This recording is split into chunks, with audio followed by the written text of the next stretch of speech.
Yes.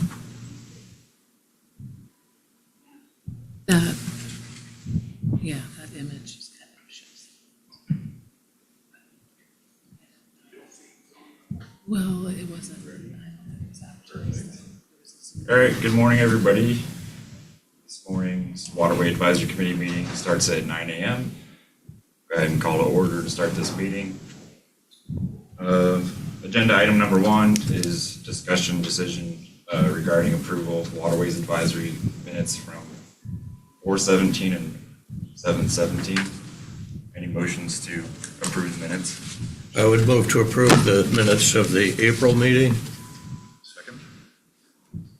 And not July. I have a correction on July. I'll second April meeting. we have a first and a second for April and July. No, not July, Not July. just April. Okay.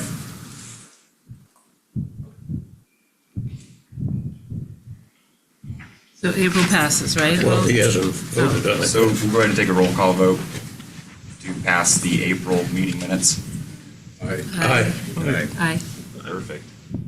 And then we'll do a motion to approve the July 17th minutes. I would move to approve July, subject to discussion. Anybody, any second motions? I, All seconds. Okay. On page 2 of the, under miscellaneous business action items discussion, it says Taylor discussed the plans for Springy Point. That was not myself. That should properly reflect that that was the Army Corps of Engineers, Park Ranger Taylor Johnson, I believe. right. Make that change, Lisa. Perfect. With that change, I'll second it. Okay, with that change, we have a second. Can we do a roll call vote with that change? Aye. Aye. Aye. Passes. Action or agenda item number 2, public comment. Any comments from the public? Any comments? No? Okay. Item number 3, updates and reports. I'm Matt, the director, and some of the things we've been doing this year. We have redecked the Lakeview dock. Part of that was thanks to Idaho Parks and Rec. They actually supplied us with some of the lumber, so shout out to Peter Schuler and Phoebe Wallace for helping make that project come to fruition. Also, we have completely redecked the Cedar Creek dock, and also we have redecked the Coolin boat launch as well. And the Laclede boat launch redecking is in progress, so hopefully we'll get that wrapped up through the winter. Those are the most exciting updates I have, so just lots of work going in out there by our maintenance crew. And then next up, Lieutenant McGeechee, if you'd like to speak anything on what's been happening in your world this summer. So it was a busy summer. We had 3 fatality accidents this year, 2 plane crashes. Our unit made 11 operating under the influence arrests, and quite a few accidents as well as injury and non-injury. So it was a busy summer for a small crew. Yeah, thank you. Like I said, I know you guys have been super busy, had a lot going on, so I definitely appreciate you being here and helping out and going through the summer, all the fun summer things. Agenda item number 4, old business.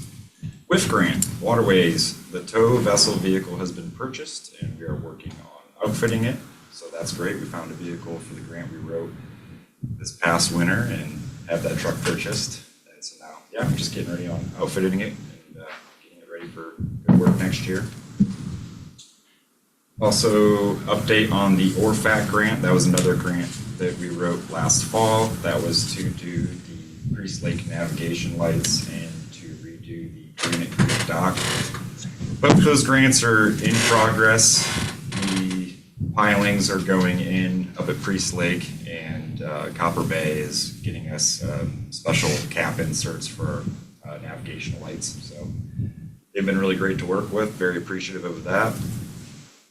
And then also we have the Granite Creek rebuild project that'll be going on starting in November. Kramer is going to be working on that. And yeah, look forward to fixing our dock and making it a little bit more usable for everybody. And then those are all my old business updates. And then number 5 on the agenda here, new business, discussion items of new buoy requests. Number 1, new danger buoys have been approved. These were for rocks that were under the surface of the water and could damage a boat. So with that being said, the whole point of buoys is to encourage safer boating practices, and if you can't see rocks, then we should put a danger buoy. So those have been approved. And then I'm sure most folks are here to petition the denial of all the no-wake buoys. So if you would like to come to the microphone and say your name and what your acceptable condition was to warrant new buoy placement, we'll listen to that. And I'll take some notes up here and see where you think you qualify. And then I'll bring that forward to the commissioners and we'll have a discussion. And we'll see what their feedback and guidance is. And then from there, we'll get back to you. So anybody who'd like to come in first, feel free.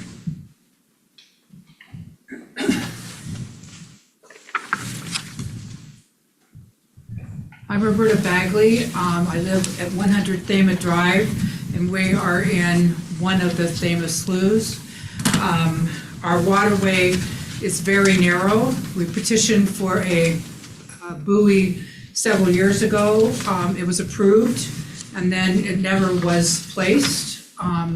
The conditions have not changed, except, well, they have changed a little bit more. We do have more congestion in our bay. We have more full-time residents. We have more people coming in. We have a lot of fishermen that come in full bore.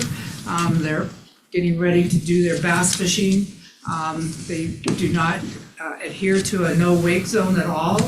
And they are eroding our, not only are they causing a huge safety hazard to our children and our families that are playing in the water, but they also are eroding our banks and taking away our shoreline, which we pay dearly for in taxes to Bonner County. So we'd like you to review the denial of that. We have asked for somebody to come out and look. We don't see much legal presence in our end of the river.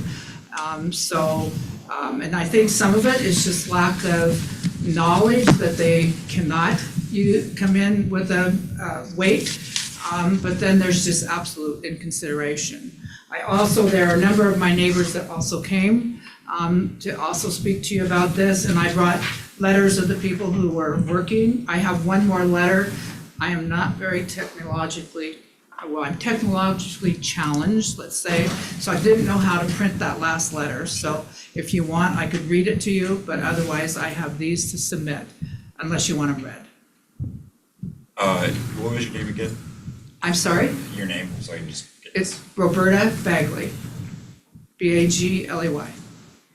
It's Robert with an A. perfect. Thank you. And yeah, if you want to read those letters, go ahead. Okay, well, this one is from Rich and Melody McDonald, and they are residents of Thema Shore, same bay. We are writing as residents of Thema Shores and Priest River to respectfully request approval of a no-wake buoy at the entrance to our bay. We live directly on this bay and can attest firsthand that speeding boats entering the area create conditions that are both unsafe and destructive. What is typically a calm, family-friendly area quickly becomes turbulent when boats travel faster than the no-wake limit. The resulting waves damage the shoreline, endanger swimmers and pets, and make it difficult for residents to safely enjoy the water. Our bay's channel is deep but narrow, with surrounding areas that are quite shallow. This makes it particularly vulnerable to shoreline erosion and hazardous wake conditions. In addition, the bay is used daily by families, children, and pets who deserve a safe environment for recreation. We understand that no-wake buoys are already in place at the entrances of several nearby bays along the Pend Oreille River. Given that precedence, it is reasonable and consistent to protect our community in the same way. Our request is not about restricting access, but about preserving safety and shoreline integrity, both of which align with the county's responsibility to protect its waterway and residents. We urge you to approve the installation of a no-wake buoy at the entrance to Thames Shores Bay. With appreciation for your time and consideration, Rich and Melody McDonald. And this one is written by T.R. Wilkening, Wilkening, and he's also a resident of Shore Drive. I am writing as a resident along Shore Drive to support installing a no-wake buoy at the entrance of our bay. We already have a no-wake zone in effect, but without a visible buoys, many boaters don't realize it. The wakes have caused dock damage, shoreline erosion, and safety concerns for swimmers, paddleboarders, and kids playing in the water. A clearly marked buoy would make the existing rule obvious and enforceable. It's a simple fix that would protect families, property, and the shoreline while keeping the bay safe for everyone who uses it. Thank you for your time and consideration, considering what's important to those of us who live here and see the problem firsthand. Sincerely, T.R. Wilkening. Perfect, thank you. So quick question for you while I got you up here. So under the list of acceptable conditions for, to warrant a new buoy placement, which one was it that you met the criteria on? So my name is Ray Capella. I'd like to share my story. Sure. And If you don't mind, Ray, I had she didn't fill out, Roberta didn't fill out the application, Okay. and I filled it out for you. So it's under the 400 feet entrance, Right. and where you can, Less than 400 feet. it's less than 400 feet, and let me just,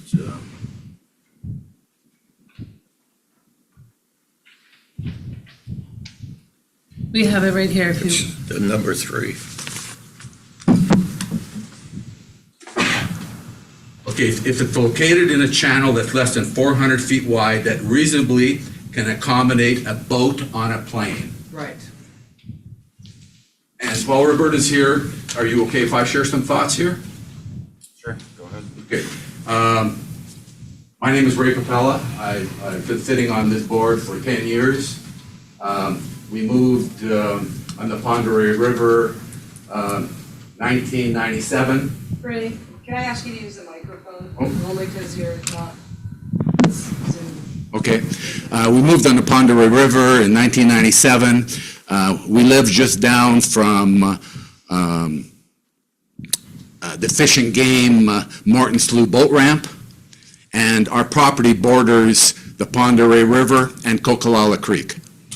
Coquilala Creek is 400 feet at the entrance.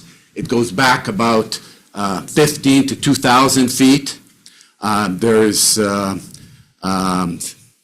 7 residents that live there, and it mirrors the Thema Bay inlets.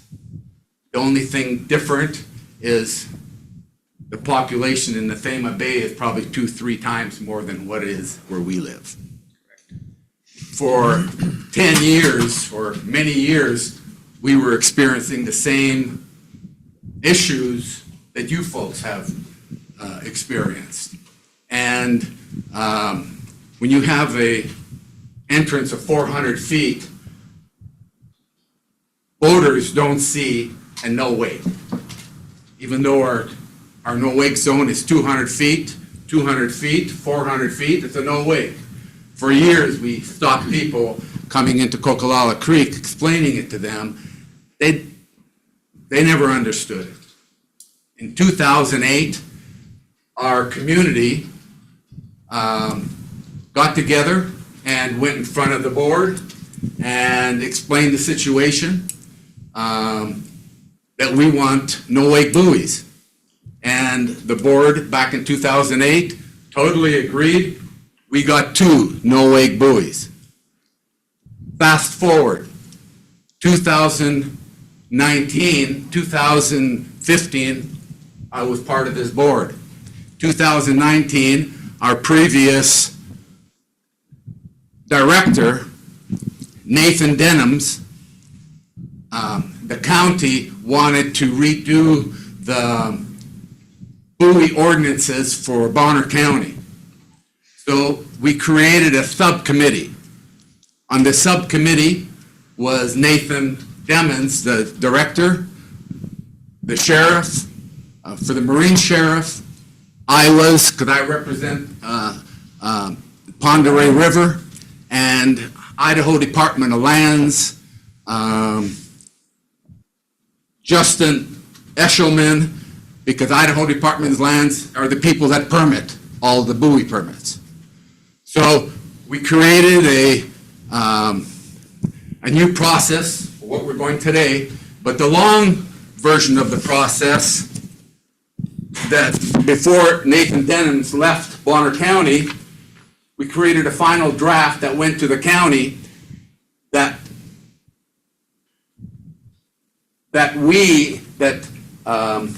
Pete Hughes, after he left, Denham left, Pete Hughes created the process that we have today. So I printed my copy of what we did as a subcommittee, and I believe that our Coquilala Creek, when I explained that, that's what created one of the conditions that you should have. So I read it, so I printed it, and what it says is any channel that's width is less than 400 feet wide and reasonably can accommodate a boat or a plane, the word should, they should have a regulatory buoy. Sometimes I have a hard time while we're here today because it's right here in black and white. So I'll repeat that again. Any channel that's wide, that's width is less than 400 feet, that reasonably can accommodate a boat on a plane, they should have a regulatory buoy. So when we, as a group under Pete Hughes now, is the new director, we are creating our new guidelines, and when we came to this point here of 400 feet, Molly said, well, if we have that, let's just go and identify them all on the river and put our buoys in. We didn't do that. Molly, we should have, we wouldn't be standing here today. And when I sent out so when Pete Hughes, we created this here, and in 2023, I've known Rick and Berta for many years. They retired in their end, we retired back in our end, and she said, Ray, since you sit on the Waterways Committee, can we get a buoy where we're at? And I says, what we were doing, it fits perfectly. Just call Pete. So Berta called Pete, and Pete looked over her area and everything and says, no problem, I'll approve yours, and also I'll go down the other inlet is the same kind, we'll approve that one as well. Well, long story short, Pete left. He didn't do any paperwork, and that's why we're here today. And so I feel that when we created this, it was because of Coquilala Creek, and it's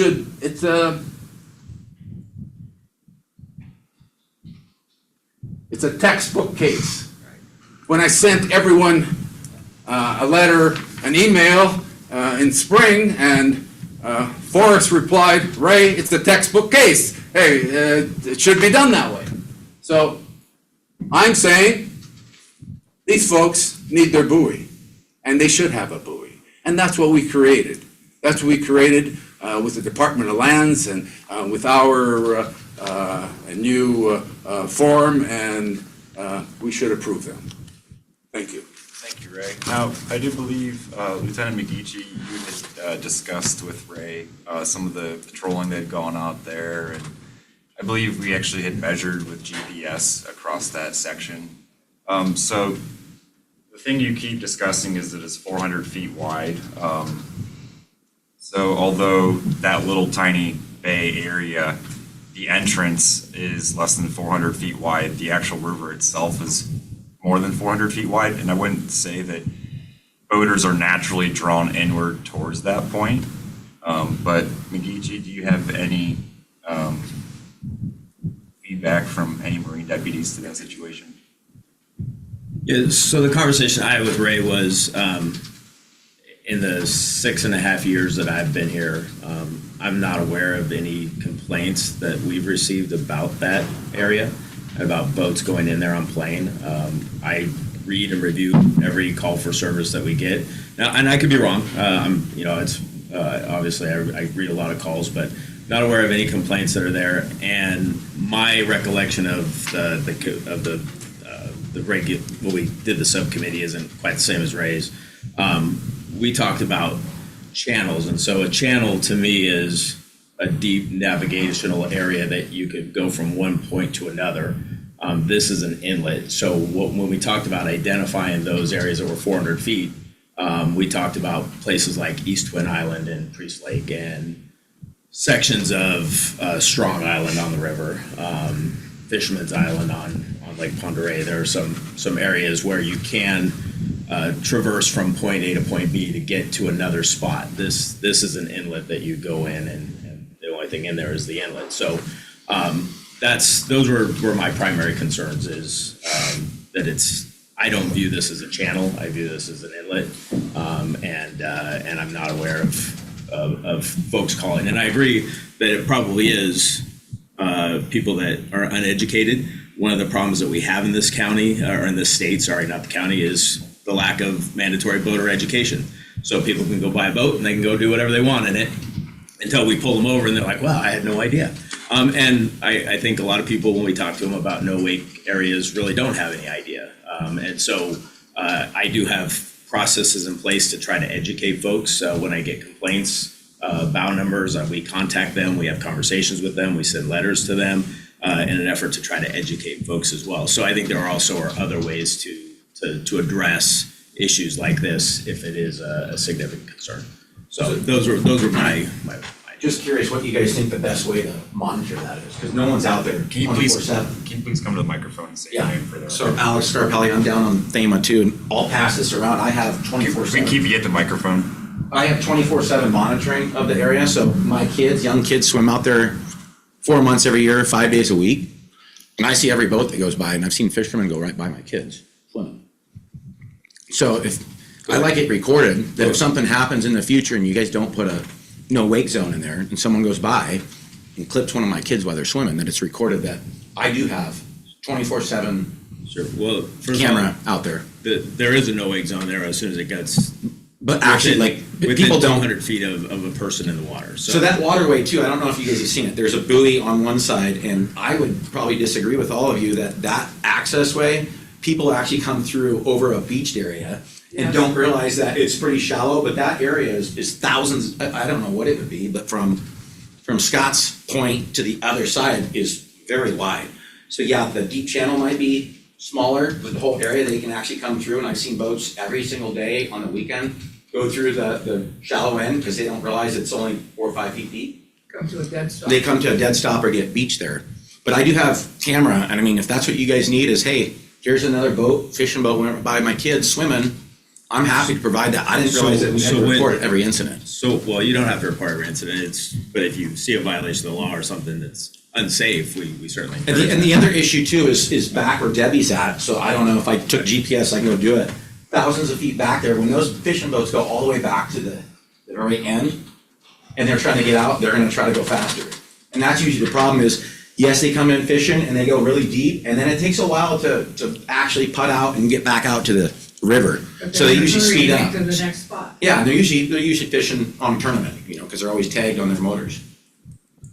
So when you say they're going by your children, they're going by They're, your they're going children? by my dock, every single boat that At comes what in to speed? fish. Say it again? At what speed? 10, 15 miles per hour, but it's creating a wake. They're on plane. Well, 10 or 15 miles an hour or on plane, there's 15, Well, maybe 10 The knots. fact of the matter is, I got 3 young kids, and most of them don't see them, and they're out there fishing in front of my dock, and they have to go right by there. And I can't monitor, nor can my wife monitor every day they're out there, right? They can swim or they have their life jackets on, and I have a camera down there, but it's a safety incident, in my opinion, for children out there and people zooming by. And I'm not gonna go chase them down, right, and tell them what the laws are. I know what the laws are. Well, we yell at them, and they, But I get it, you guys can't monitor the waterway, but that's what I'm saying, is I do monitor it 24/7. get some finger motion when you yell at them, tell them to slow down. So it's very dangerous. And we pay a lot of money in taxes for that shoreline that they're eating up besides. And I do want to point out, so the way these buoys are paid for is out of our motorboat registration fund. So to have these buoys is to encourage safer boating practices. Now, as far as when it comes to shoreline erosion, each resident is responsible for their own erosion control. Well, we have done that, and I'm sorry I didn't bring the one neighbor who has the most shoreline, who has not only riprap, but he's had to put stuff behind his riprap because they go so fast that they are eroding behind his riprap. Sure. So people are not adhering to the 200-foot wake zone. I'm sure you can attest to that they don't adhere to that.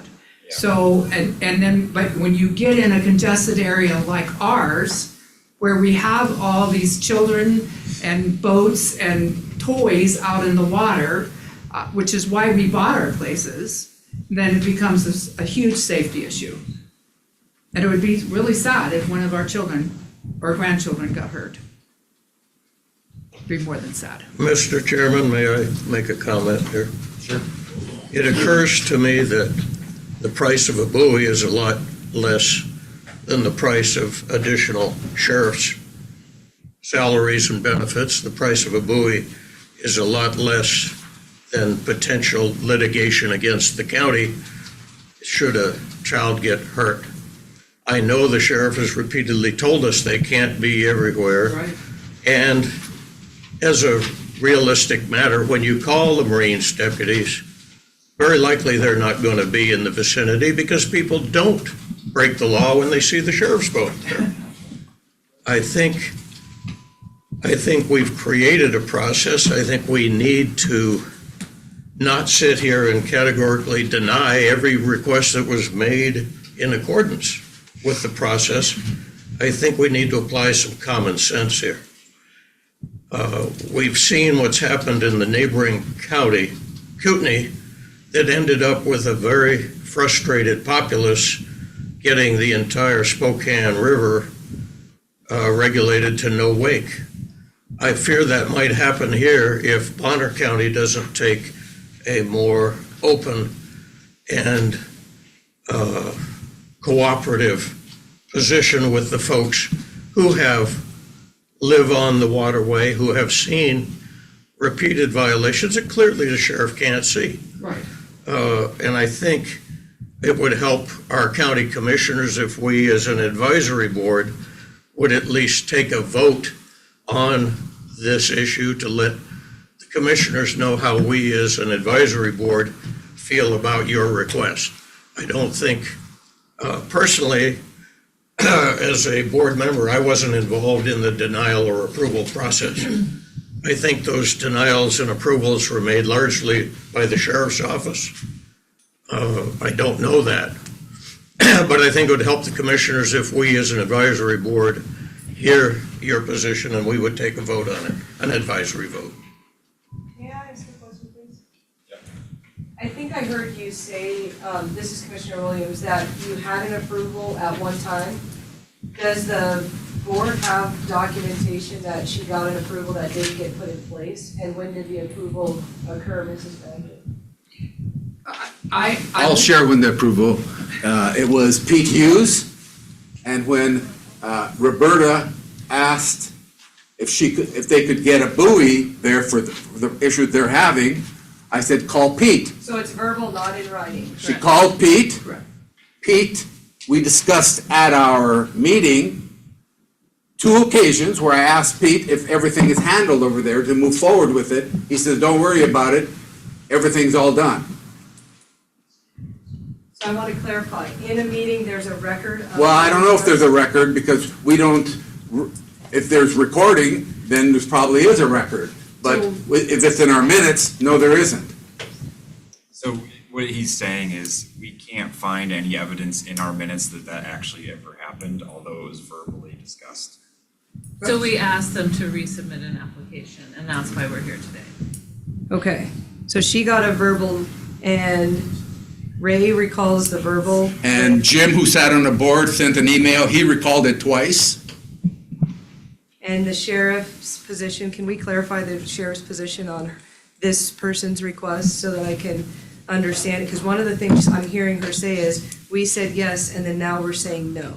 And so was her request based on the exact same thing when she received a yes verbally and then a no? Correct. Yeah, I don't recall having a conversation with Pete about this particular issue or a yes or a no.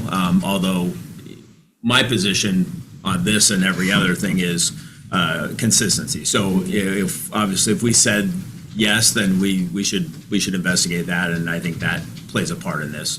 But we established a criteria, and I also think we should adhere to our criteria. Otherwise, we're going to be inconsistent in our application of the rules as well. So that's the one piece of this that I think we don't have an answer to that I think is worthy of figuring out and finding out. But outside, so if we remove the verbal, what the position is that her request is not in line with what would allow her to receive the buoy? Because it would cause inconsistency in the process of who gets a buoy? All right, so I guess let me clarify my role. So I'm not the yes or no final, this is a Waterways process, but I advise the Waterways director on where I think, buoys would be appropriate or not based on what we see in the field. Okay. And so, I've worked the river, I've been by there countless times, I've never seen a boat go in there on plane. I don't recall, again, not saying there hasn't been, but I don't recall a call to us about that activity happening. Okay. So based on that, it would be, since I don't view that as a channel and I'm not aware of any current, complaints, I would say let's deal with those complaints first and see how significant of an issue is before we commit to a buoy. But that's just my view from the enforcement side. Okay, thank you for explaining. I would like to share something while you're still standing there, is that the sheriff uses the word channel. When I sat on the committee, I see a channel as land on both sides. Kokolala Creek is not a channel, but yet we use that as a basis to create our new guidelines. So if we're gonna go there, I think we need to really understand, because I'm saying that Should be defined. the 400 feet, I have 2 buoys there, I've been approved, they should be approved. When it came to the IDL, when he sat at the table, he agreed with that. So I feel that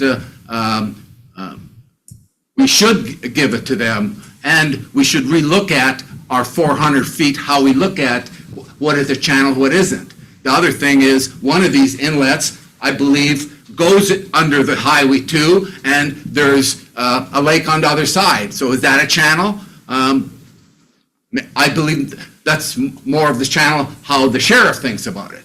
So I think that the sheriff is agreeing that there needs to be a definition of that term so that when you're applying it, that it's consistent from location to location.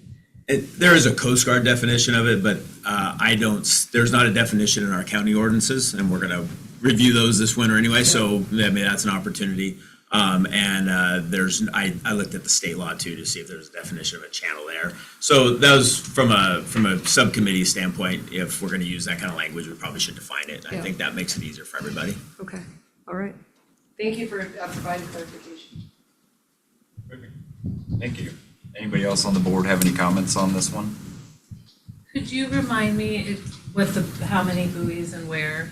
Okay, so there's, so, When I talked to, was his name Hugh? yeah, Pete. Okay, or Pete, when I talked to him, he said to me that first off, he was against putting buoys up in navigable water. But when he looked at ours, he goes, absolutely, you should have your buoy. Because of the congestion, because of the entire thing. And oh dear, I just lost my train of thought. That's, I Sorry. understand. Was just, how many buoys and where? Oh, and so In the I asked, application that were, so I asked for 2 in our entrance, and he said no, because what happens is, then they figured that if they stay in the middle of the 2, then they can be on plane. So 1 was all he approved, and he approved our bay, and then, I'm not really good with directions, but I think the bay to the west of us would be closer to Priest River. He also approved theirs, because theirs is also very narrow and congested. so it's just at the entrance, one at each entrance. Yeah, At of the each end, inlet. and it's about a mile upstream from where Priest River enters the Ponderay on the same side. Right. And then there's the beach hazard that was mentioned. Yeah, there's a big And sandbar. is that, and would the beach be considered a hazard? Like an underwater hazard? Like a rock. They come to a dead stop. It's actually kind of entertaining. And this is the weird thing, so like I think the definition does need to be defined, because I'm on Bonner County GIS, and from Scott's property, when I click on the edge to the other side where you can boat through water 100%, it's 550 feet. So it's a lot wider than most people think. Obviously over here, it's a little bit more shallow, but people boat over through that all the time because they don't know the waterways. 550 from where to where? From land to land, when you mentioned land to land, I'm going from the point where you can boat through right by Scott's dock to the other side of our other neighbor. You can boat through that whole area into the inlet. So it's actually a little bit bigger than the 400 feet. I tell you, But there is a place in there where it Yes. becomes no wake because it is Well, anything less than. behind that should be no way, Right. absolutely. plus there's the hazard. And I would like to refute that you've never had any, you came, yeah, and probably not you, but when somebody came into our bay, a sheriff, and took 3 jet skiers out of the water for the day because they were on plane in our bay. And that was not this year, but the year before. Okay. And that was just one incident, but they were blatant, and you guys happened to be coming by.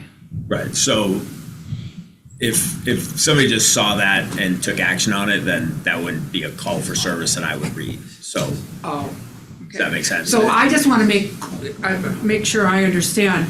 So if we call you consistently every time we see this, then something will happen? Is that what you want? So if we get complaints in a certain area, what we ask people to do for no wake violations is if you can send us like a photo with the bow numbers, then we can get a hold of those folks and have a conversation with them, right? It gives us a chance to educate folks. And, you know, if it's different people all the time, then, you know, we're going to have a lot of phone calls to make and we're going to have a lot of letters to send out. But the idea is to educate folks. One of the challenges with buoys is, you know, if we line the entire river with buoys, then it just becomes like the road where you don't even see the signs on the side of the road. People will stop paying attention to those as well. So we want those in places where we get the most visibility, the most bang for our buck to change behaviors. What I would prefer to have is more people come into our boating classes and understand the rules and then being considerate on the waterways. That's what I would really like. But if there's something that's happening that's specifically unsafe, then yes, absolutely call us.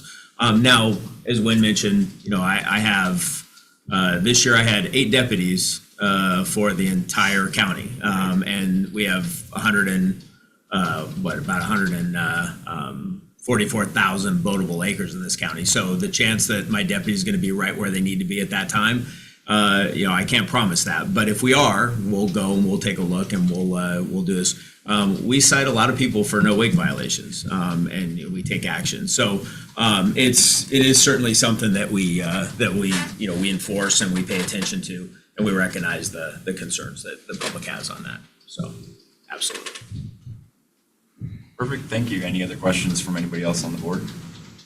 I just am wondering, should we listen to everyone's appeal to, or just presentation on their Yeah, application keep and it then going. possibly decide if we're recommending any for re-recommendation? Sure. Yeah, this is, like I said, this isn't an action item, just discussion. So is anybody else here to protest any of the denials?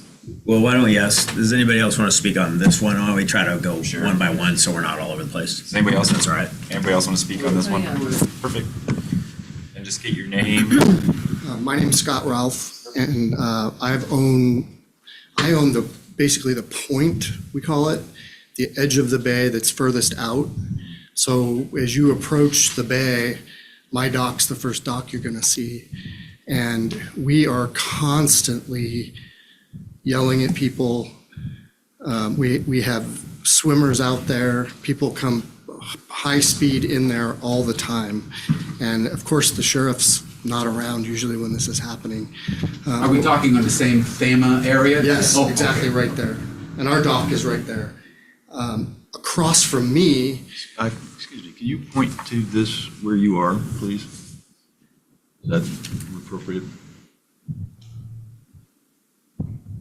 okay.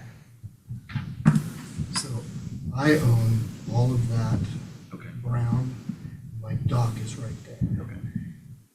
As Alex said, it's 550 feet from my point over here. Okay. To the left of the bay is a submerged sandbar that's only 2 feet deep. And 2 feet deep at full 2 pool. feet deep at full pool. If I stand out there, it's right here. We do have an orange buoy there, but every year we probably get 6 or 8 boats that come flying in at moderate speed, sometimes higher speed, and they hit that. And we sort of joke about it because we laugh that it's never been marked. But I guess I'm bringing up the point that there is a preponderance of people coming in. They don't, like we talked about before, they don't understand necessarily that it gets narrow pretty fast. And I guess my other point is we just see violations all the time. Over the years, my wife has made at least 5 calls to the sheriff's office. The jet ski incident that Berta was talking about, that was Kim that made that call. So every now and then, a call is successful and good things happen. But normally, it's not that way. It's us on our dock yelling at people. And a lot of times, most of the time, they are not locals.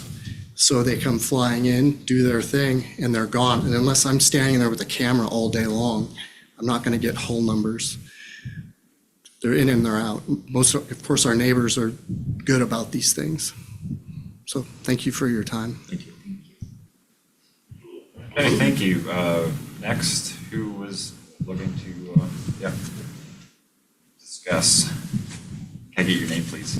My name is Judy, Judy, Van Vliet, capital V as in Victor A-N, capital V as in Victor L-E-E-T. Perfect, thank you.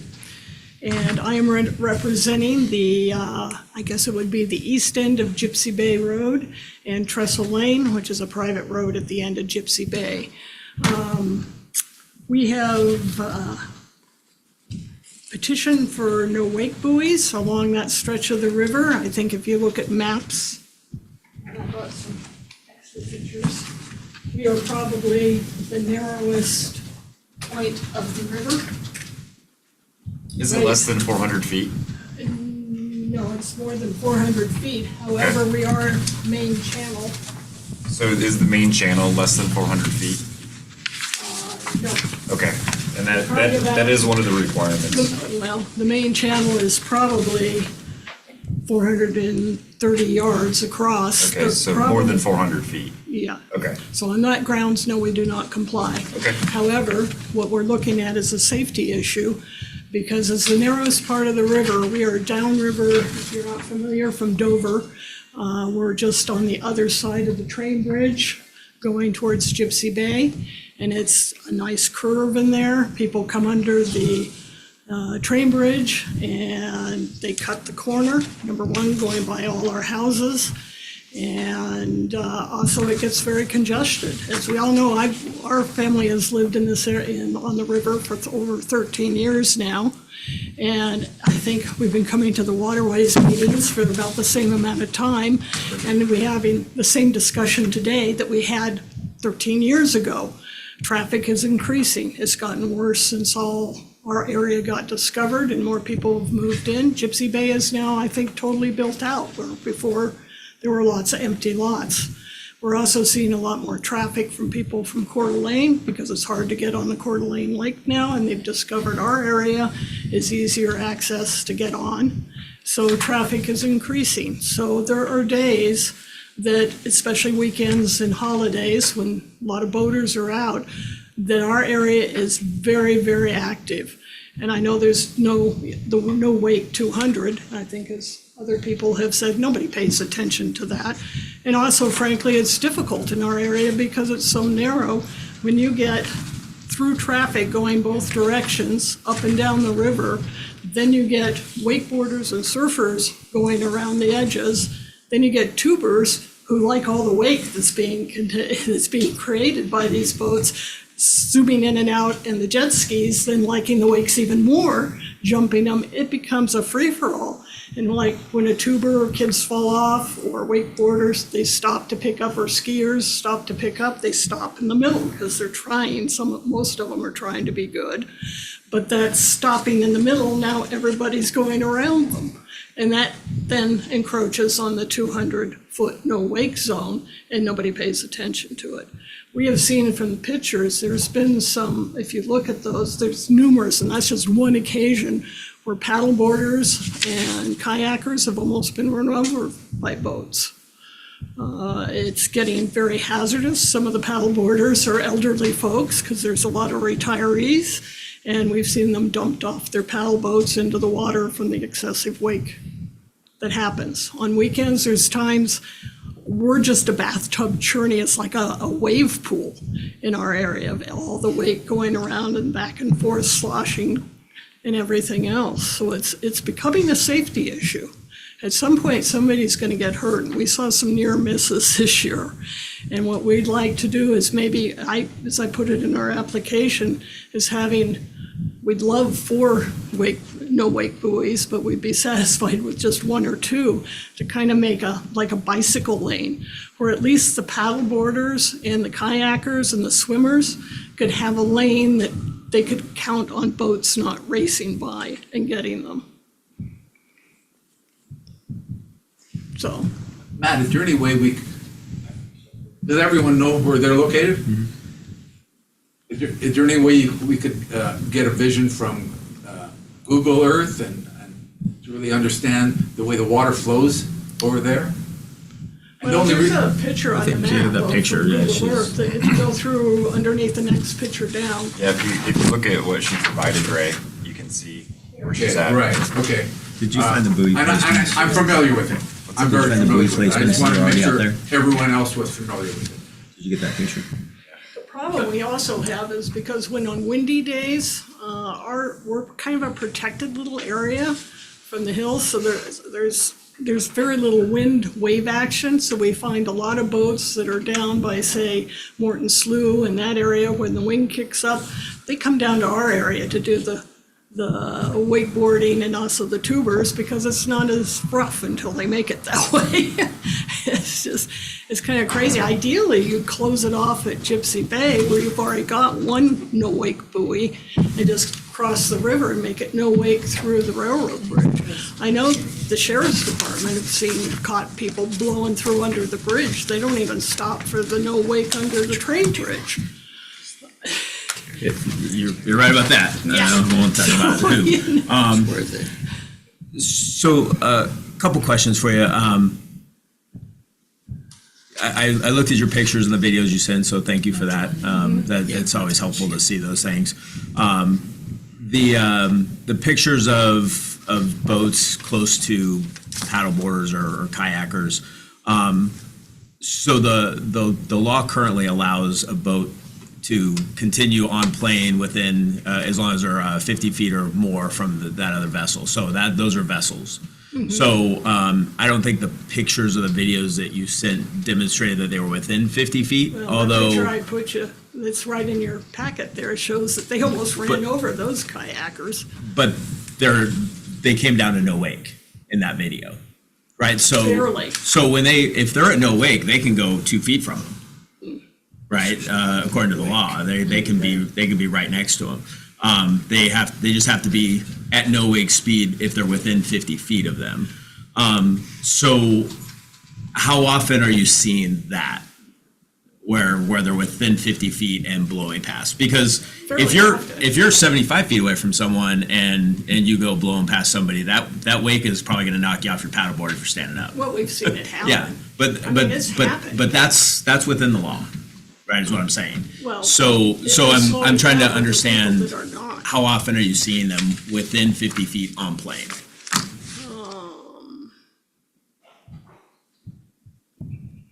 I would guess I've seen it probably a dozen to 24 times.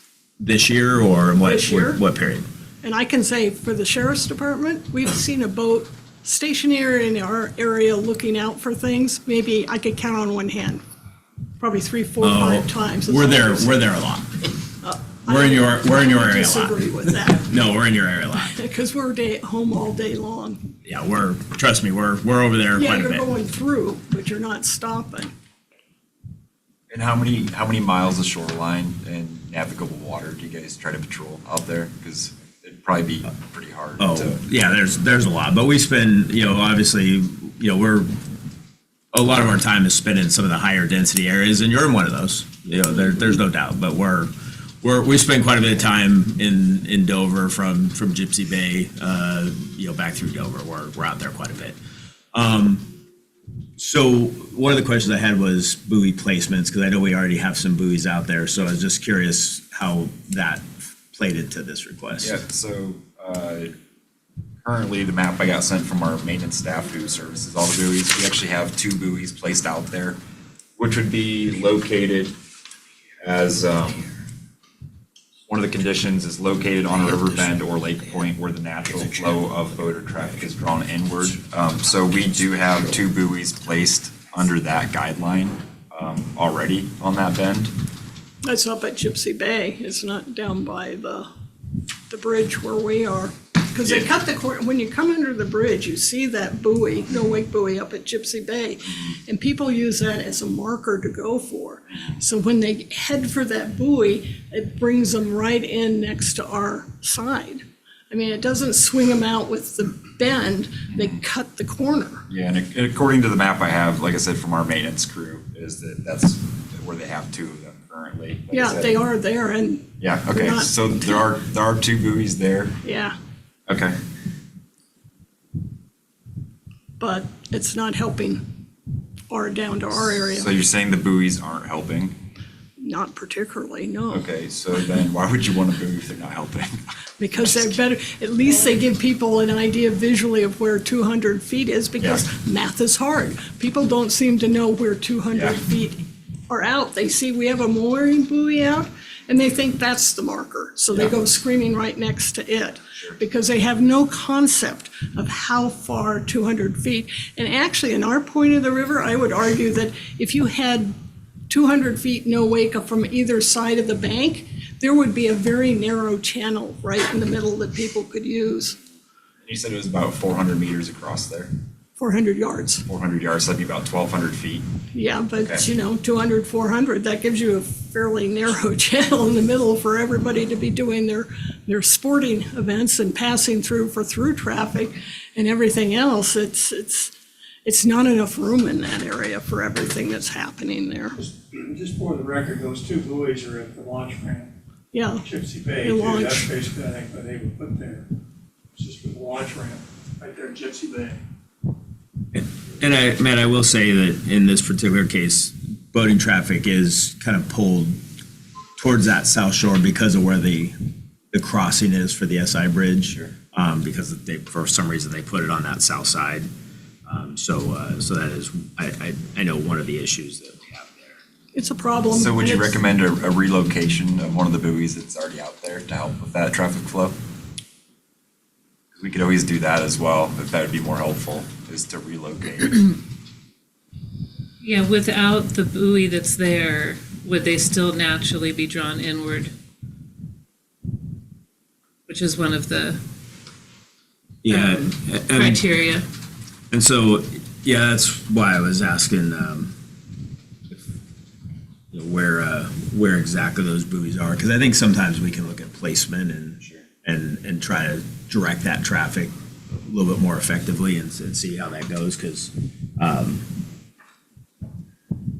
the river sort of naturally, if you're following the channel, you kind of should go north and then come back around away from that south end of the shore, and the people don't. They tend to stay closer, and so, to your point, but then people also, water ski and surf on that south end and make it even harder for people instead of going to the other side where there's less traffic, and I don't know why they do that either, so.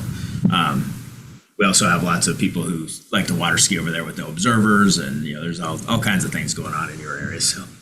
Yeah, it's And Matt, I just getting wanted- worse. It's I getting just wanted worse. to share that area, when we did a no wake, the big wake boat subcommittee back in 2019. That was the most congested area, that was the most troublesome area in the Pend Oreille River. Lieutenant McGeechee, could you back that up, that that's the most troublesome area in the Pend Oreille River?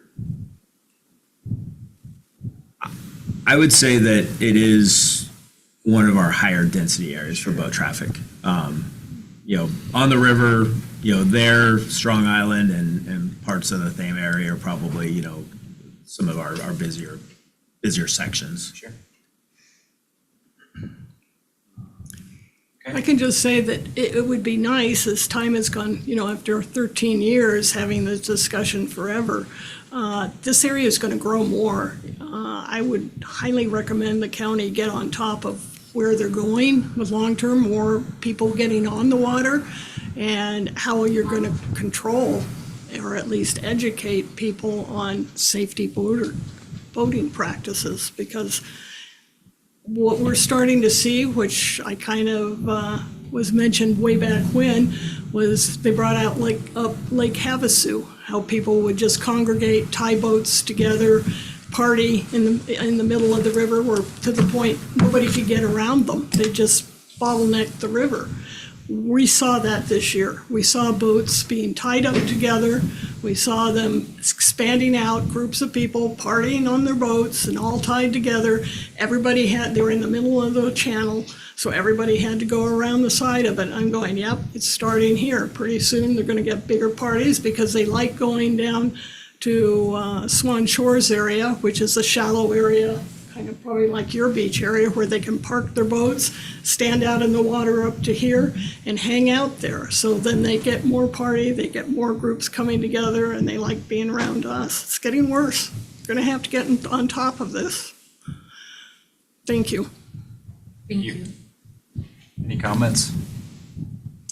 Well, my only comment is just that it does seem like it applies to the criteria for, or certainly up for discussion, where it's an area on the lake that's boaters are naturally drawn inward to the shore.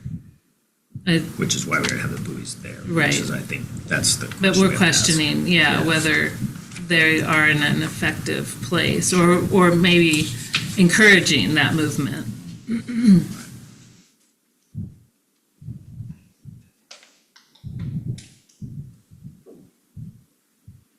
So Just with a that comment. knowledge of the traffic patterns, do you think it'd be more efficient or effective to possibly change that buoy placement that's already there?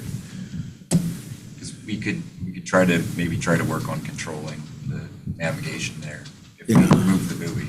Yeah, I'd just like to review them on a map so I can see the overhead placement. Sure. I think they're they're in a good spot for controlling what we're trying to control in terms of coming around the point, but I'm not sure if they're in a great spot for trying to control the traffic from there to the bridge.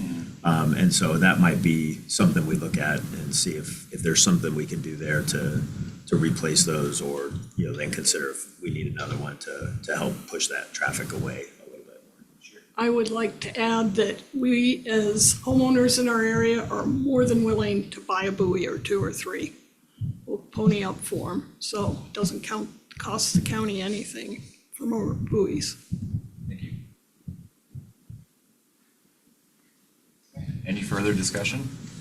I'm very familiar with that area, and I would hesitate to move the buoys that are in front of the Gypsy Bay boat launch ramp. That is an area that is used heavily by swimmers and launching of boats in that vicinity. And I think, I wasn't part of this board when those buoys were put up, but I think there may be a legitimate reason for those being where they are. Okay. And what happens, as was pointed out, coming in towards town, they come around that one no-wake buoy and head for the channel under the train bridge, which is very close to the south shore. We can't change where they put that channel under that trestle. So a buoy or 2 in between would tend to force them further out into the water where they should be in the first place. Yeah, it sounds like the existing buoys probably meet these 25 or more slips, semi-public swim area.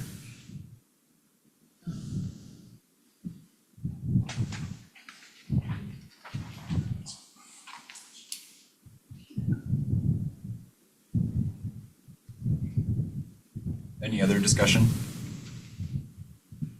One more thing as a recommendation, you should have unmarked sheriff's boats out there. We do. Good. Don't tell anybody though. Anybody else from the board want to discuss any more of these, what their thoughts are on this? Do you mean any other applications? Is that all? I believe for- that was all the applications. Oh. You have one more? Yeah. Yeah, go ahead, come up to the mic and say your name, or we can bring the mic to you. This won't take long. My name is Tim Brady. We live at Rocky Point on Ponderay River. And I'm not going to belabor all the information you've heard. I think you've heard the stories about property damage and swimming and safety and yada, yada. On the way in this morning, I was reminded of why I want a no-wake buoy in front of our house. When you drive in from Dover to Sandpoint, on the right-hand side of the road, there's that traffic signal that says there's radar driven and it tells you your speed. And if you go over 40, it flashes going too fast, too fast. I think that a no-wake buoy reminds a responsible boater they should be aware of where they're at. And then maybe they ought to slow down and exercise a little bit of caution because there may be swimmers in the area or whatever. That's the way I view a no-wake buoy. And I don't have any particular reason why my application should be resubmitted for any particular reason, except to say that for the enjoyment of myself and our neighbors, a no-wake buoy in that area would increase our enjoyment of our properties. Cut down on the noise, and yeah, that's it. Thank you. You're welcome.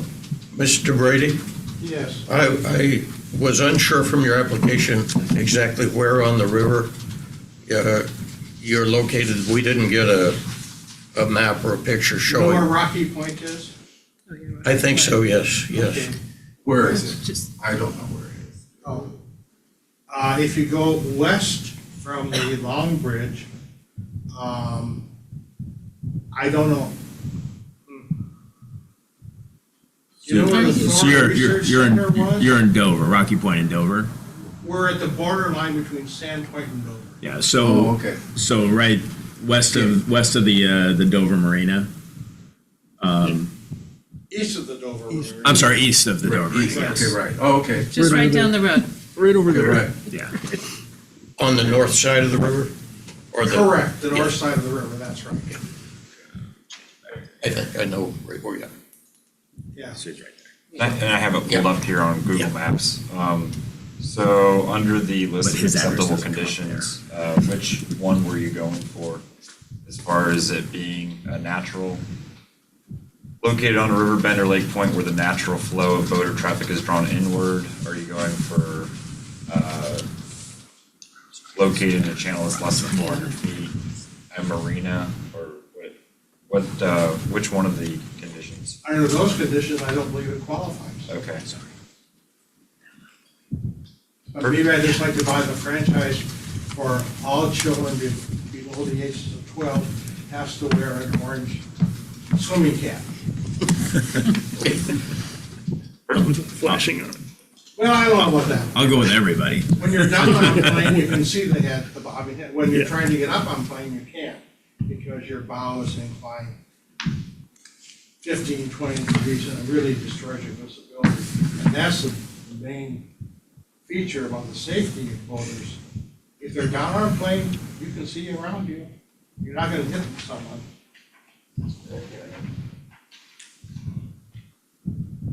Perfect. Anybody else? Well, what does the sheriff think about that, Of what? of their application? He's kind of at a point, and I don't know that our criteria, that particular location fits into the criteria that we have. So his point's well taken, but I don't know that there's anything that I'm aware of.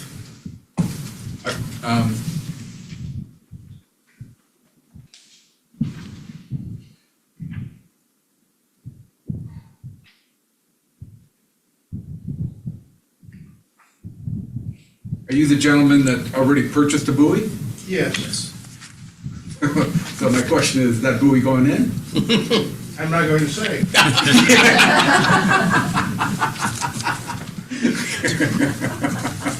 Okay, well, that's the problem we have on the river. Yes. Is the problem I have on the river is if you look at the river, and I've been on the river for close to 30 years, and if I look at, there's 5 legal buoys on the river, I say there's 20 illegal buoys on the river.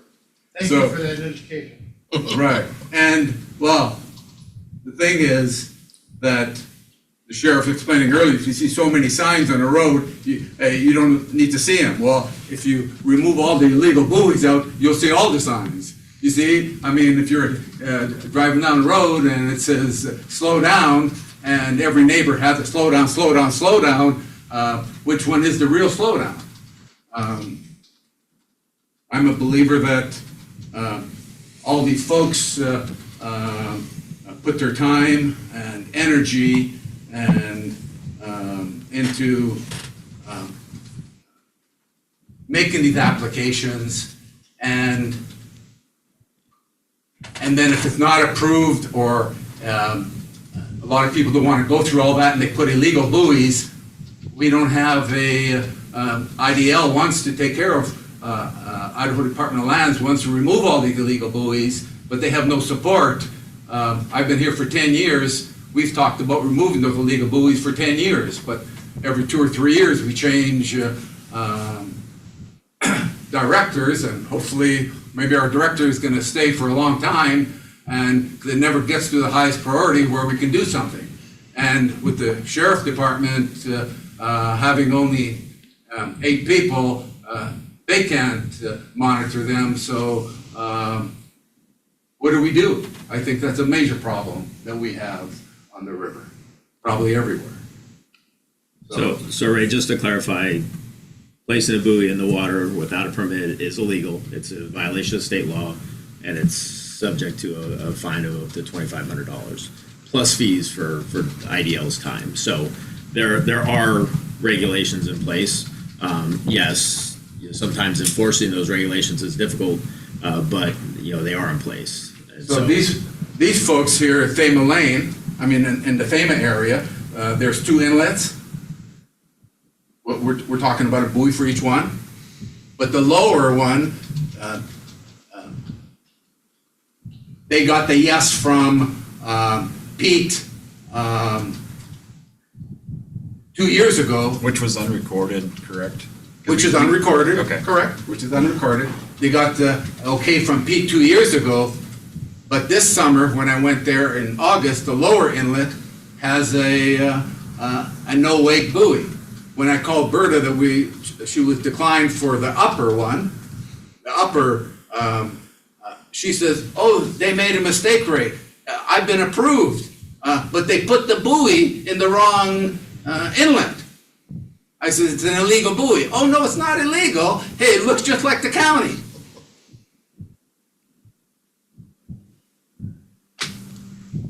I don't know what else to say.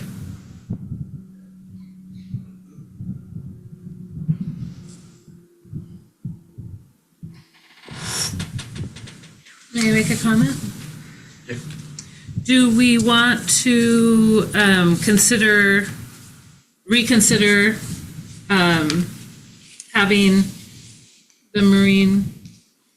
Doug and Matt reconsider some of these that meet the criteria and talk about those at our January meeting? I believe the way it's written is that it is up to you two to decide whether you're going to reconsider those. Yeah, what I'd like to do is, so kind of as we've talked through this, is I've kind of rehashed what met criteria and what didn't. So it sounds like with Gypsy Bay, it's looking like it's more than 400 feet wide through there, but we could maybe do an adjustment of buoys for traffic control. Real quick.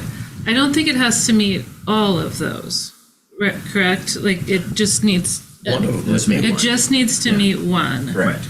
And it sounded like it met the area that boaters are naturally drawn inward. Okay. I mean, I think the existing buoys are in place to address that already. right, but it is still happening. And she's applying under that premise that is occurring. Correct. And there was some discussion today that is occurring. But it is up for you two to really look into that, I think, and decide whether you want to. And so what I'll do is I have all the notes from today. I'll go and meet with my liaison commissioner and we'll discuss it and see kind of what the direction is from the county. I'm kind of the middleman and Lieutenant McGeechee's the hands and eyes on the field. So we can discuss this more, bring it back to the January meeting with just an update of old business and can update you to see what the commissioners are leaning towards. Matt, realistically, how soon does this process, assuming an approval is given for a buoy, how soon does it have to start to get one in the water for next season? As far as the paperwork process goes or the actual physical process? From when the county commissioners say, yes, we approve a buoy at one of their meetings, when the paperwork has to go before IDL. IDL. Yep. And so it'll be approximately, once the commissioners would vote yes on it, it'd take approximately probably 2 months of paperwork. So it could conceivably be in place for next season. Would it be, again, I ask, helpful for us as an advisory board to vote to give that vote to the commissioners? I don't know how my fellow board members here see. We've heard some pretty well articulated appeals here. Would it not stand for us to give an advisory vote on those? I think what we can do is take the notes and go to the commissioners and kind of see what their direction is. As far as taking a vote goes, I think all of you have great points that you bring to the table, and I'll use those points when discussing with the commissioners. Can I just say that I, like the Gypsy Bay people, I believe our neighborhood if it's a monetary thing, then our neighborhood would be willing to help with the cost of the buoy. Noted, thank you. Commissioner Williams? May I ask some questions on your process? Are they technically appealing a decision that was rendered by this board regarding the buoys? Not this board, no. So are you going to put it on an agenda for the Board of Commissioners, not just a single commissioner, but they are having an issue saying they don't like the denial? And so what's the process by which they get their issue before the board so that they can get a vote? Because it sounds like this is not an action item, it's just a discussion item. So what's the process by which a person who gets a denial gets it in front of the Board of Commissioners as a board, not as individual commissioners? So can someone explain that? I think that's in part what they're asking. Yep, so this has been, as you've heard from all these stories, has been ongoing and been a 13-year issue, maybe longer. So the past year, we tried to make a guideline for all of this. And then as far as appeals go, we knew that they were coming down, but this is kind of figuring out what this process should really look like. So the current plan was to listen to all of the appeals, and then we could either have a special meeting with the commissioners based on what we've recorded in this meeting, or we could, it's a couple different ways. It's just, this is such a new process that we don't really have a way to deal with the appeals yet. So given that you're calling what they're doing an appeal, they're appealing a decision. So how do they get resolution of the decision if they don't know how it moves forward? Right. And I think that's what's missing here, is how does it move forward? Because my first question was, are they appealing to you? And you're saying no, but they are. They're appealing to you, and I think that's why some of you are saying render a decision. And the sheriff is saying maybe there's an opportunity to review what was presented. So if you're considering this as an appeal, they need to know how do they move it essentially from you to the next level. And it's not a single commissioner, it's a board question. But it sounds like that process has not been identified by which the people know, if I get a denial for my buoy, I appeal to who? Which is missing. They're just here giving public comments on not liking something. So that needs to be fixed so that they know how to go to the next level. Yep. And in writing to, because it sounds like there's some information given in this meeting that's not clear as to maybe their sheriff might make an adjustment to something that already exists, because there's a missing piece of the process, and making them wait multiple times. And I think one of your big ones that I've heard is the definition of terms makes it unclear as to who gets what for consistency, because it should be consistent, like the sheriff said. So is there a reason not to make a process for appealing this type of decision that includes not giving verbal okays, because that's a problem. And I know this group didn't do that, but a process that people can rely on, that they can get resolution for, needs to happen. In the past, So we do have an official opinion from legal about the appeal process. Oh. We don't, and that is not something that he sees a path forward on. So there is a current process. It is not an official appeal process. It's basically an administrative decision via the Marine and Sheriff Department and the director. So that then is the process, is then they are addressing the two for what? For them to change the decision, or for them to say, we're going to stand by the decision made and elevate it to the commissioners? The idea. That's a process. It is a process, you're right, and it hasn't been well kind of articulated. But the idea is that instead of, the applicants are presenting their case to us today, if they were denied. If they were denied, then they're allowed the opportunity to share, make a case, but it's not an official appeal. They're just making the case. And from today, the Marine Lieutenant and the Parks and Waterways Director can talk, administratively discuss whether they want to reconsider their denial. And then that if they have decided that, they can bring that back to the Waterways Committee on an agenda as an action item, as an official recommendation to reconsider. I'm kind of lost here. I always thought it was that when the sheriff is giving his opinion, he's not really, that's kind of what you shared with me, Doug, is that you're not really denying it, you're just giving your opinion of denial from the Marine Department. I was under the impression years ago, what we did was, if something like that came, they presented, and we would vote on it, and if the voting members of the board would vote on it, and then we move it forward. So, But we rewrote Yeah. the whole process, and I may not be articulating it correctly, but it is in writing let me that we see if have I a can- process. So in the subcommittee, we discussed ad nauseum an appeal process or not an appeal process. And some people were in favor of it and some people weren't. And so ultimately, we got an opinion from legal. And so the guidance there was that people will submit their application to the Waterways Director. That'll be sent out. You'll do an evaluation. Ask me for my opinion if necessary based on the criteria, and then a decision is rendered, and then allow people to come in and be heard on that, and then the Waterways Director can decide whether to change that opinion or not.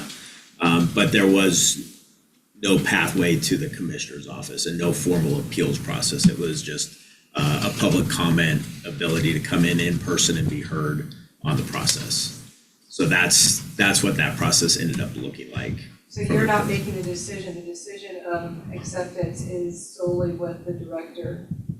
You're just Right, giving him because- information by which he makes the decision. Correct, because the director is the only person that can submit for The buoys. 404 application. But it sounds like Right. we're saying there's not an appeal process, but there is, because they can come in and give a This is comment. public comment.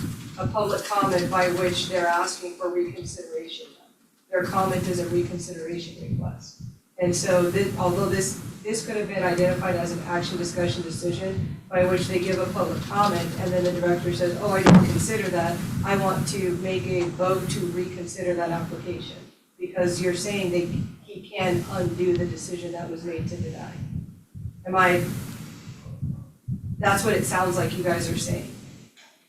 If the information made it so that you wanted to change what happened.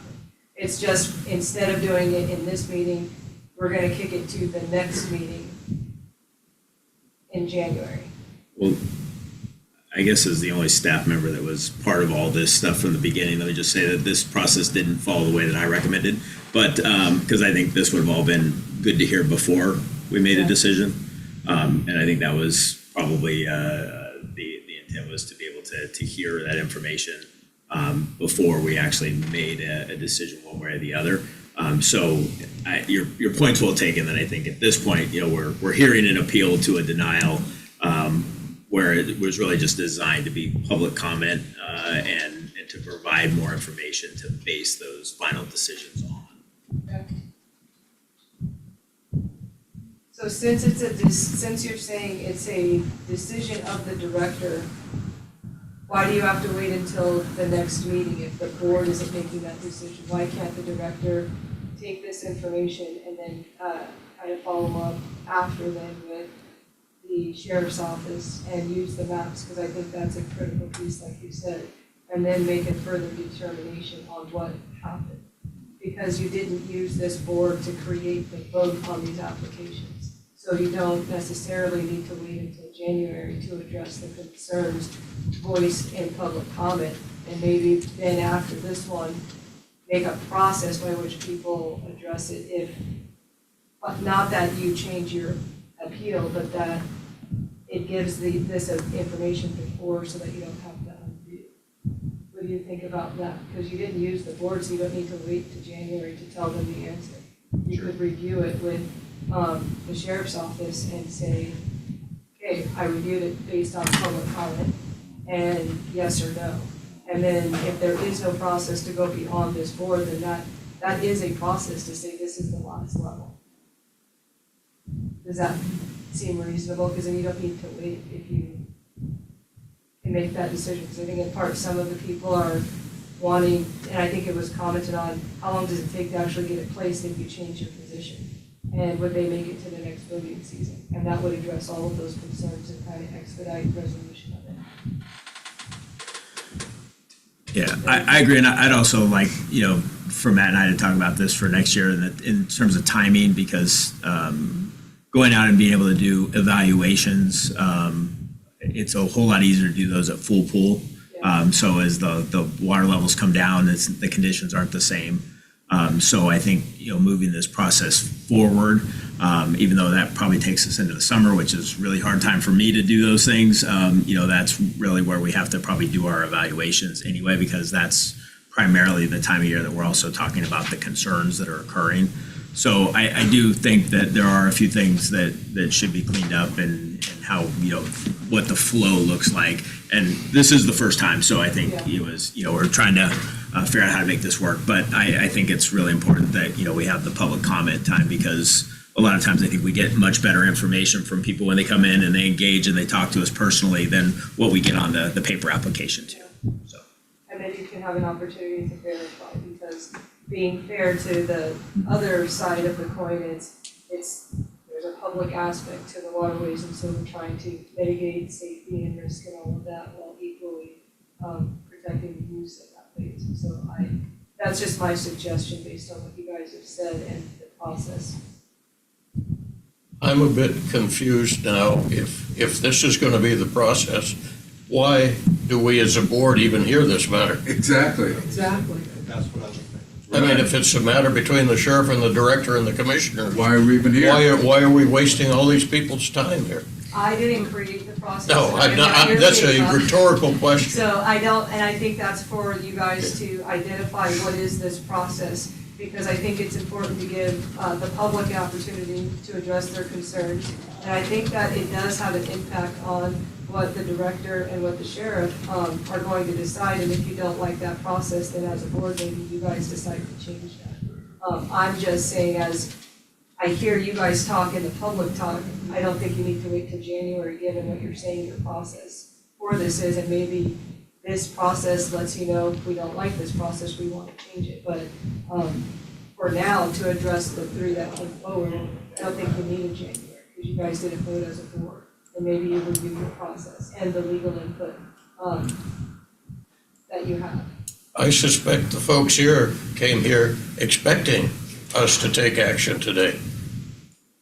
I don't know if that's a fair question, but I think, again, I would repeat, under the process as it's written, I believe we should take a vote and let the commissioners know. We've heard what the sheriff, the director, the people have to say. I believe we should take a vote on it.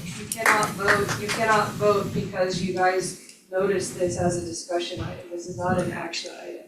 And so I don't disagree with what you're saying in principle, so that you can give but you also don't have a process that actually elevates this to the Board of Commissioners. That's not the process. And I think that's part of what this board is recognizing, that this is where it goes back to the director, with the director getting input if he deems it necessary from the sheriff's office. If you as a board want to change that, that's a process change. But currently, you are just asking the director to review this based on the public comment.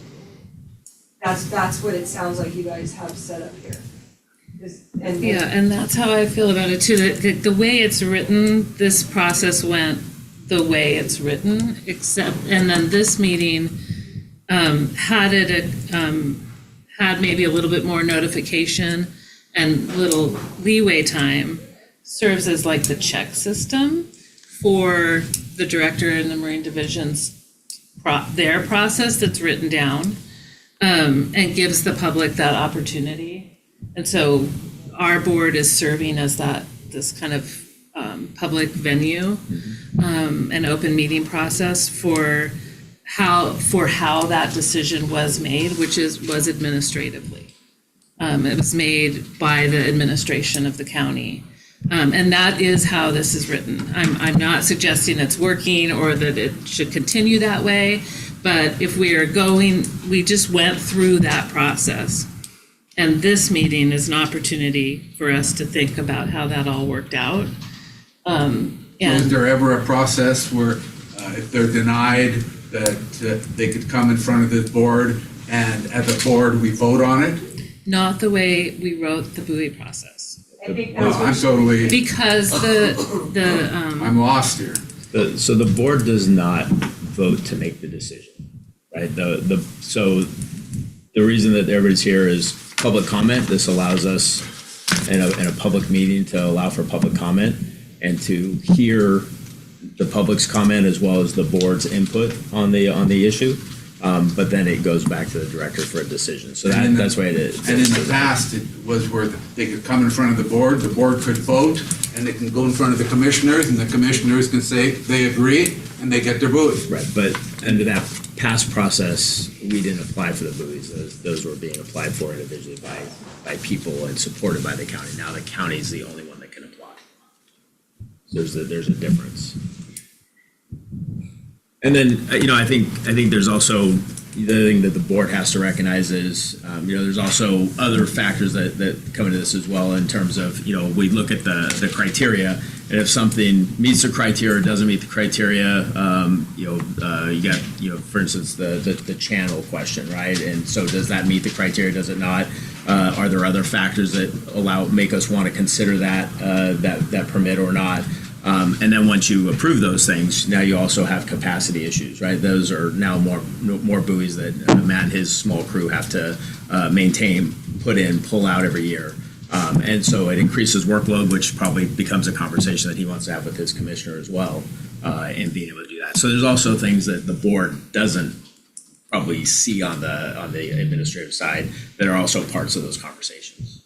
And it can play a part where you and Matt can be biased and not give anyone any buoys, and everyone is stuck. And I always saw the board as a voting, you represent an area, we have,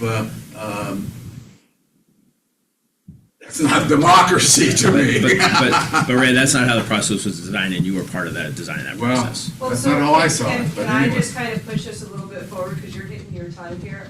Nothing can change, because you have the process in place right now, which says it goes back there for this.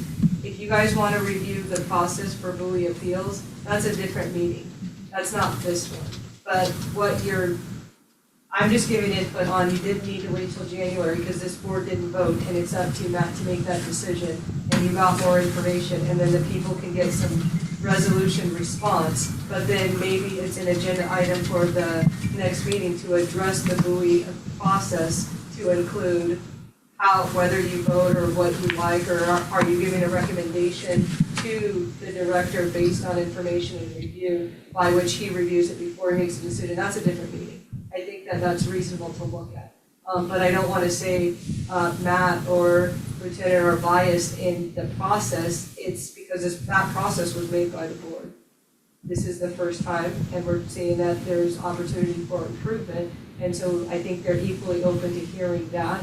So I don't want to make it negative unnecessarily. Let's get through this tranche of denial requests that want to get reviewed, and then address the process that can be held onto, because one of my comments is also for the Marine Division, it is going to increase the frequency if you change the review period, and that will allow the county to see how much we need to be investing in the Marine Division, because that's always been a point of disparity of how much is going into that. And partly the community is saying we have an increase in traffic, an increase in safety concerns, and Marine Division says, I've got 8, I need more, but we move this into the busy season. That's what we're going to push, and that becomes the county question when we're talking about budget. But we need to do that in a different meeting, because that's not what you guys have listed in this meeting. Right. And I think it's important Doug is open to those conversations to hear what he needs in terms of support, and Matt understands what they have said, and then you guys create a process if you don't like the way this happened. I appreciate you coming. We missed you, and I hope you're going to be coming to our future meetings. Thank you. I'm not sure any of the people who've come here today have one idea what's happened to their application at this point. The thing, so to be clear, their application that is going was denied. And what they've done here is given a public comment to the director to say, can you review it? The director has heard it, taken notes, and he's going to review it. And then he should reasonably give them a response of, we're gonna hold to that, we're not gonna hold to that, we're gonna make a change, and why they're gonna make a change or not. And then you guys need to address the buoy process if you didn't like this. That is what he's going to do. Exactly. So there are 3 people that had an issue, he's reviewing it. I think it's not, we're not calling it appeal, but that's essentially what has happened here. They've given a public comment for an appeal. Does that sound very clear to those of you who had an issue? Is there any kind of a timeline? As soon as we can. It is reasonable to give them a timeline of it, so you are in October. And so your request may or may not require the sheriff to actually go out and take a look at something. And so is it reasonable to say within 60 days we'll have an answer to them? That'd be reasonable. Good?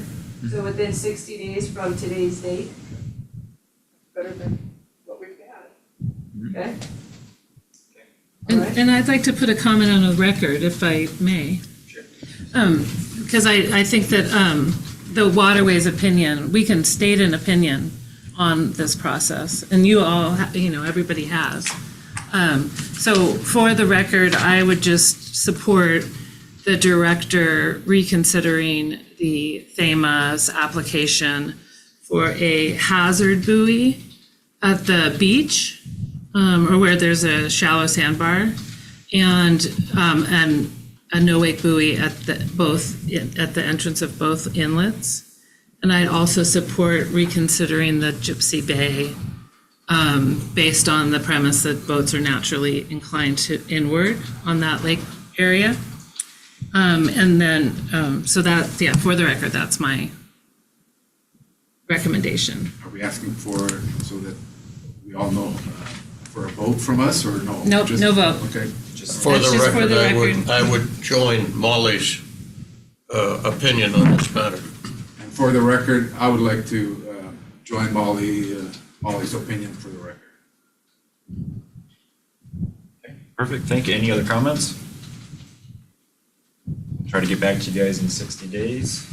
And we have no miscellaneous business, so Please be generous with 60, especially if Sheriff says, I need a little bit more time based on our time frame, okay? I don't want to, well, it's a busy time, but we're trying to give some parameters. Thank you. Question for you, Yeah. on the legal process. go ahead. If we still, if we're dividing the reconsideration, is there a process for us to appeal to the county commissioners? There is no process in the system right now, and that's what they are going to review as their buoy process. I think that the Waterways should consider enforcement of buoys that are placed illegally, because there is an aspect of, I've seen it so much that it doesn't matter, that could play a role in some of what we're doing, and it's costly to the county if things are placed. But I think that's understood, and we're trying to formulate the board and have a new director who's trying to develop that process. So, Yeah, so just so you know, that enforcement comes from IDL. So it's a process of us trying to get information to them about those locations. yeah. And then, and we do that every year. We do address buoys that come to our attention, but the time and staff to go and identify each one takes a long time. We did that a few years ago, and it took most of the summer to do it, but we do try to do that as much as we can. Do you have the,